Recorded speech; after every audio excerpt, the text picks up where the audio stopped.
She's smart and sassy, but most of all, she's got big boobs.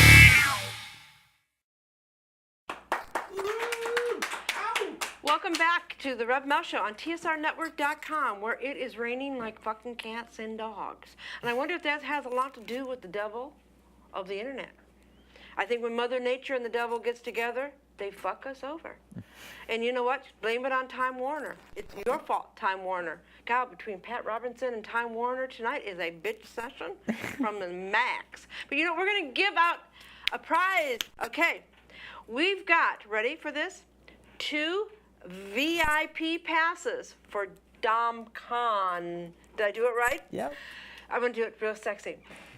Welcome to DomCon. LA. Because there is DomCon. Atlanta. Yeah, I mean, you're all over the place. I want to go to Atlanta because I want to learn how to talk like that. Can I talk like that in Atlanta?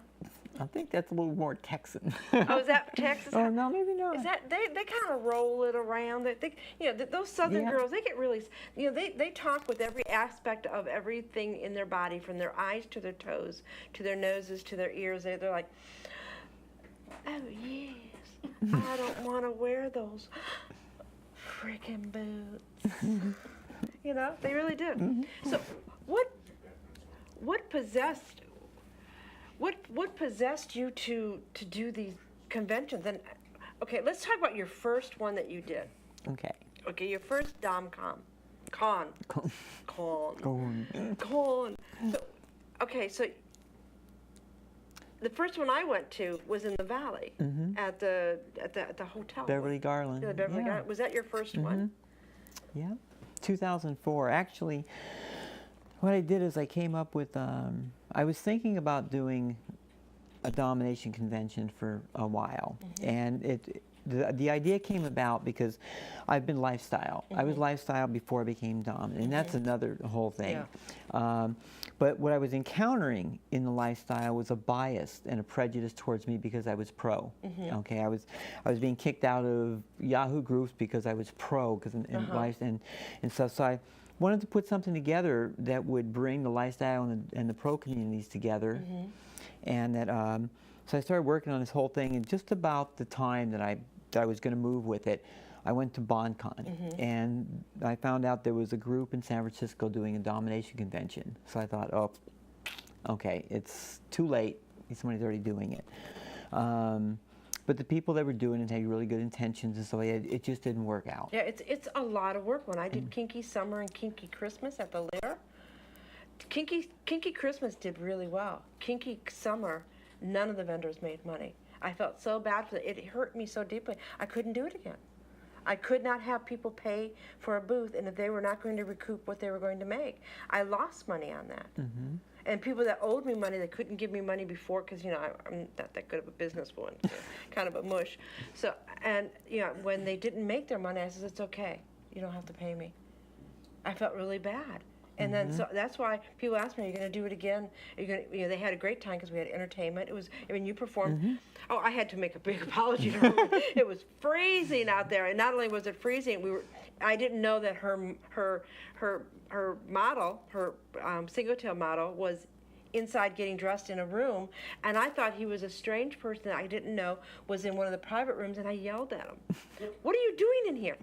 And he was like, you know, and it was really bad. I had to, you know, apologize to you. It was terrible. But it takes a tremendous amount of organization. I mean, you really have to be organized, and you got to really rely a lot on volunteers. Yeah, and fortunately, what I had going into it was, well, when I went up to that one and it didn't work out, that's when I came back to LA and decided that, okay, I'm going to start working on this again. Yeah. But having a background in corporate, it's, you know, I've had a lot of experience in prioritizing and organizing and stuff, so that kind of really helped me put something that large. And when I first actually started it, I was trying to make it a big LA show, just a local LA show. But within about 30 days, it became national. I mean, it was getting attention, and it was the only professional convention in the world. And you got some beautiful women that come to this. There's a couple that I was like, we were filming, I was like, I wouldn't kick that girl out of bed. You know, the last LA one, we had people 9 different countries: Singapore, Wow. Egypt, the Netherlands, England, Italy, Germany, France. Yeah, Wow. so. I had a ball. I had a ball going through the crowd with the camera. You know, the pony girl. It was great. I just had this wonderful time. And then they tried a corset on me. You know, they put me in this corset dress, and then they got to see my arm flabbing. You know, and the cameraman got it. You didn't give him a bloody nose, did you? No, no. And I think I cut that out of the video I gave you. So the first one, it was one in the Valley. It was at the Beverly Garland. And actually the first one, after the first one, we knew we really should move, but everybody loved it there. So we did the second one there. Yeah, I think, I don't know if it was the first or the second one, I was on a panel of I think it was the female second dominant. one, yeah. Yeah. And the third one, I mean, after the second one, it definitely was too small. Yeah. So we moved into the Sheraton at LAX, and that went really well. And then we got a nice offer from the Hilton LAX, and went there. And so this will be the 4th year at the Hilton. It's going to be the 7th year for LA. Wow. So this will be the 13th convention altogether. We've done 6 in LA and 6 in Atlanta.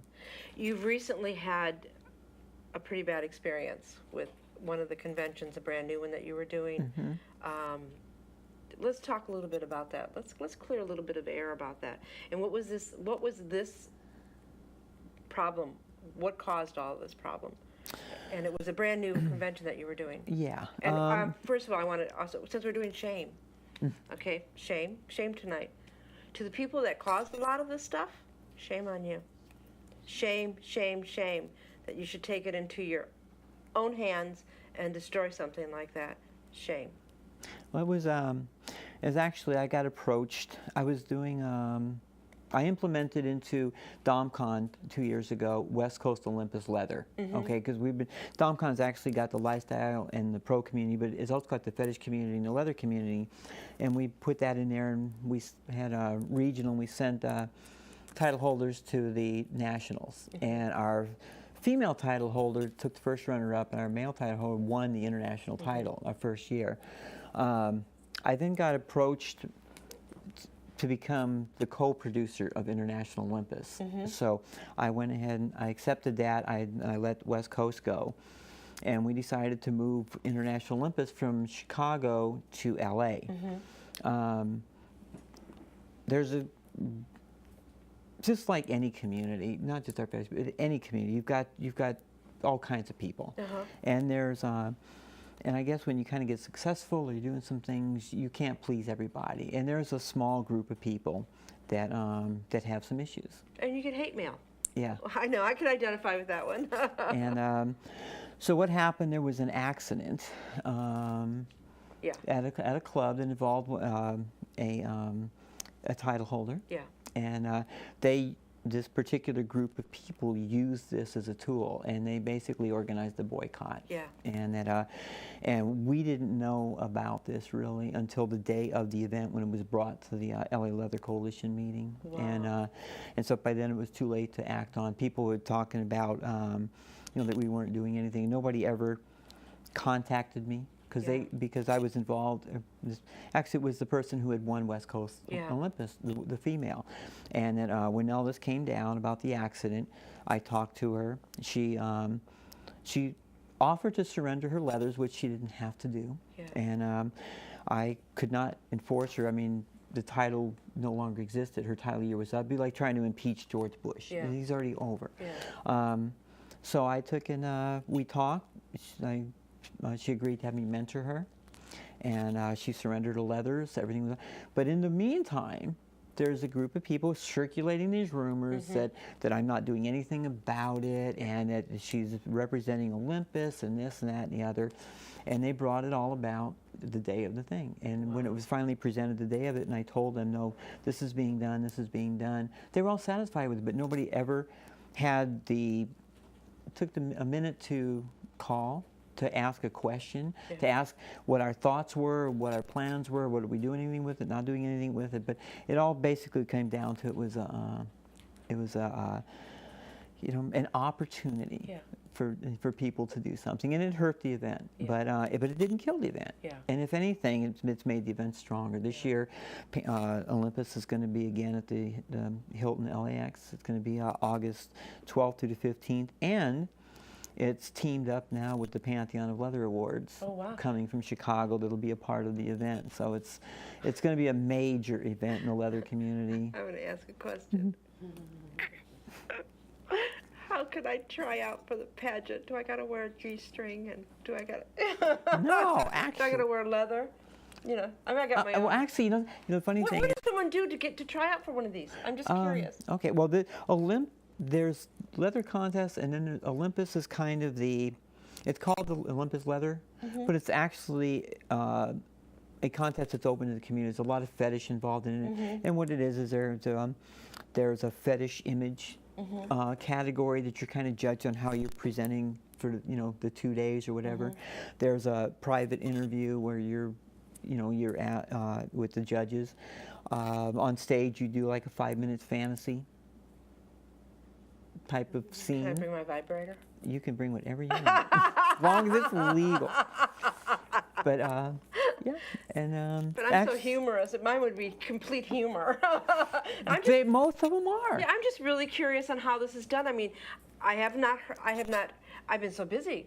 I have not heard about it. I mean, I know there's things written out and there's things sent out all the time about this sort of stuff. And I'm just really curious. So when something like this happens, we would love to know, because we'd love to, get people that we know out there so they can try out. Well, maybe I need to get you some notices that you can kind get me some of put notices. on the air and stuff. So. But what we need on TSR, we need a sanctuary group, because it's anybody can start their groups, and for the magazine, anybody can start their group, and then you can send out emails from that group. DomCon group, yeah. Yeah, you can start a DomCon group. Nobody else started. It's her, and I will delete it if you do, because I have. You've got the power. That's right. I got the power. So they're great. It's a full moon. They're saying it's a full moon out there. That's what it is. It's a full moon. It's and the rain, and it's the devil. Triple whammy. So you've also, there's also things that your slave auctions. I mean, why do you really auction off slaves? Yeah. Yeah? I've been doing food drives and toy drives since I was in the music business. So the slave auction, it's a food and toy drive. Wow. And what we do is, when I was doing it in the music business, we were doing concerts where people brought cans of food and got in for free or whatever. Well, with the slave auction, the way that it works is that people bring food or blankets, because for the homeless and stuff. For Thanksgiving, I do two, and for Thanksgiving, and they for all the food they bring, they get auction dollars, and then we have submissives that go up on the auction block, and they fill out a questionnaire what their interests are and what their limits are and so on. And all that's read off, and we do a regular auction, and then people bid on them, and they have them for the evening, and it's been doing that now, I guess, for about 10 years. Well, the gentleman that built the stairways and built the second floor, he was auctioned off at your last one. And he also met his new mistress there. We've had a couple of people who've met up and became, have relationships, and I know of one particular couple that's gotten married since and stuff. But the really nice part is the people that we're helping. I mean, our community, I don't know about any other areas, and I'm sure it's like this around a lot of the country, but even in LA, you have these munches and stuff, and they always tell you, when you get there, tell them you're with the computer group or something. Well, I'm not ashamed about being a Dom. I'm not ashamed about our lifestyle or anything else. So I've always, whenever I've had munches or something like that, I've been right up front with the restaurants who we are. And it's the same thing with slave auctions. I've told we donate to MCC Church and the Christ Chapel and stuff, and I told them right up front,